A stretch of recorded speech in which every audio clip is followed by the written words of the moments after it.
ETF index mutual funds నేర్చుకుని stock మార్కెట్లో రాణించాలనుకుంటున్నారా? వెంటనే ఈ నెంబర్కి కాల్ చేయండి.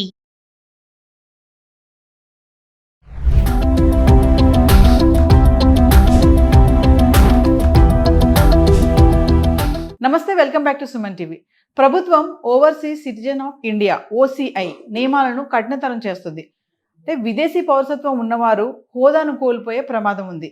మరి దీనిపైన మధ్య సంవత్సరం అందించడానికి మనతో పాటు ఉన్నారు ఎనలిస్ట్ మందరి కృష్ణారెడ్డి గారు.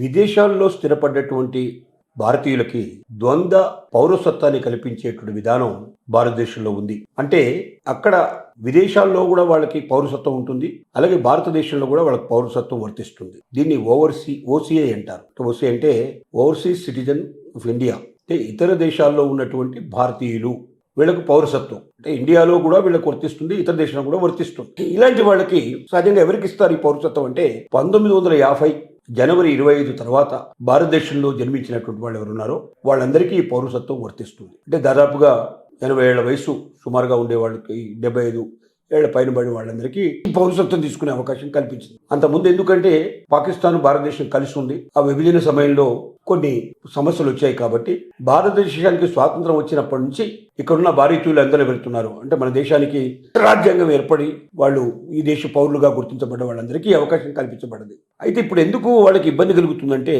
ఎవరైనా ఓసీఐ సభ్యత్వం కలిగిన వాళ్ళు 2 సంవత్సరాల శిక్షకి ఎవరికైనా పడినట్టయితే, లేదా 7 సంవత్సరాల వరకు ఆ పైన ఉండేటువంటి ఏదైనా శిక్ష పడే అవకాశం ఉండేటువంటి కేసుల్లో వాళ్ళ మీద ఛార్జ్ షీట్ ఫైల్ అయినట్టయితే, అలాంటి వ్యక్తులు ఎవరికైనా సరే ఈ ఓసీఐ పౌరసత్వాన్ని రద్దు చేయాల్సిందిగా దీనికి ఒక రకమైన జీవోని రిలీజ్ చేసింది కేంద్ర ప్రభుత్వం. దీనికి కారణం ఏమిటంటే, విదేశాల్లో శిక్షలు పడ్డప్పుడు అక్కడ ఒకసారి మరి శిక్ష ఎవరైతే అనుభవిస్తున్నారో ఆ వ్యక్తులు భారతదేశానికి వచ్చినట్టయితే మరి క్రిమినల్ యాక్టివిటీస్ ఇక్కడ కూడా చేసే అవకాశాలు ఉన్నాయనేది భయం.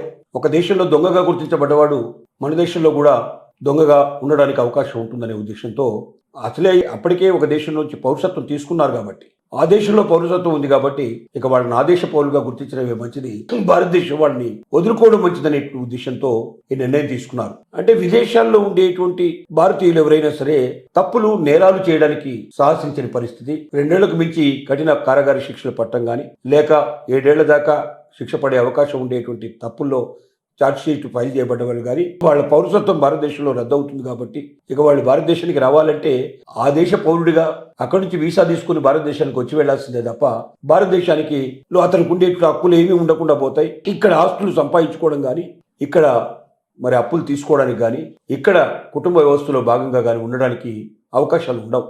కాబట్టి ప్రతి భారతీయుడు విదేశాల్లో ఉండేవాళ్ళు 1కి 10 సార్లు ఆలోచించుకోవాల్సిన అవసరం ఉంది.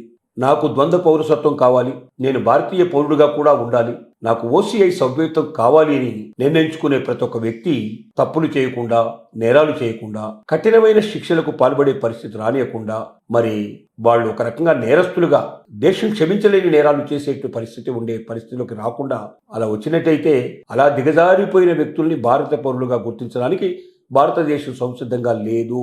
ఇది మీ వల్ల ఈ దేశానికి కూడా చెడ్డ పేరు వస్తుంది. మా దేశంలో మేము దొంగలుగా గుర్తించిన వ్యక్తులు, మా దేశంలో శిక్ష పడినటువంటి వ్యక్తుల్ని మీ దేశ పౌరులుగా మీరు గుర్తిస్తున్నారంటే ఇలాంటి జాతి ఒక రకంగా ఈ దేశానికి అవమానం. కాబట్టి ఈ అవమానం భరించడానికి మేము సిద్ధంగా లేవు.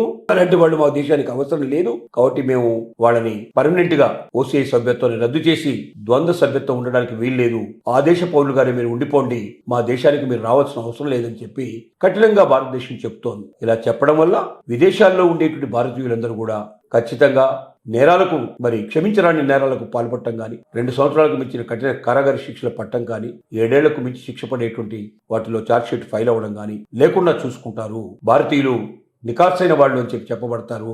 వాళ్ళు ఎక్కడున్నా కూడా భారతీయులు మంచి పౌరులుగా, ఆ దేశ ధర్మాలన్నీ పాటించేటువంటి వ్యక్తులుగా ఉండాలన్న భావనతో కేంద్ర ప్రభుత్వం ఈ జీవోను జారీ చేసిందని చెప్పక తప్పదు.